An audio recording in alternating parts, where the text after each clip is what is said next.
Ka na ce miki mami tsaya, ka je ka ce ta tsaya ta ji. Mami, ga wata zuciya ta mace a suwo, ki taimaka mini, ki ɗace zaki ban agaji a suwo.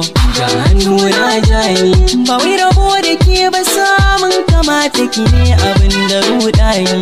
Mami ki zo, ina da ke na wuce kyara, 'yan mata duk akai su shara, ba wanda za na yi wa kara. Ke ɗan yake ishe ne kauna, san ki ɗan na sa a raina, shi ne ke da na barna, har ya taɓa man gani da jina. Babu ke gane kaina, mani yar baiwar yarinya, kyakkyawa mai tarbiyya, da ke so na yi tarayya, yar fulani mai alkunya, da ke nake ta alfahari.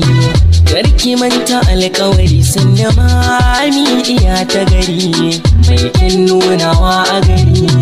Ba zan ba kowa ke ba, dai na da sauran rai.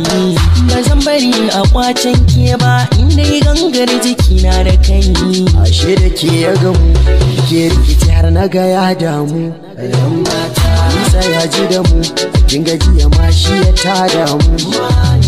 Shi maki damu da shi, kada ki sa kyashi, kin tara numfashin hali fa daure ki dan ji da shi. Ki maki ce sai da shi, farin ciki ba shi, kin ga masoyi ne na gaske, gyara zaman ku da shi.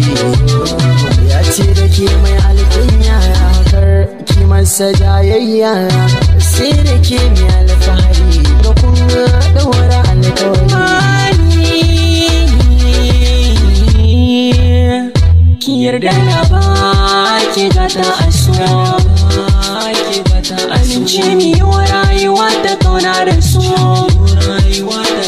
To karki ki hakin jimami, idan naga kamar zai kimani, yana ta kira gun kimani.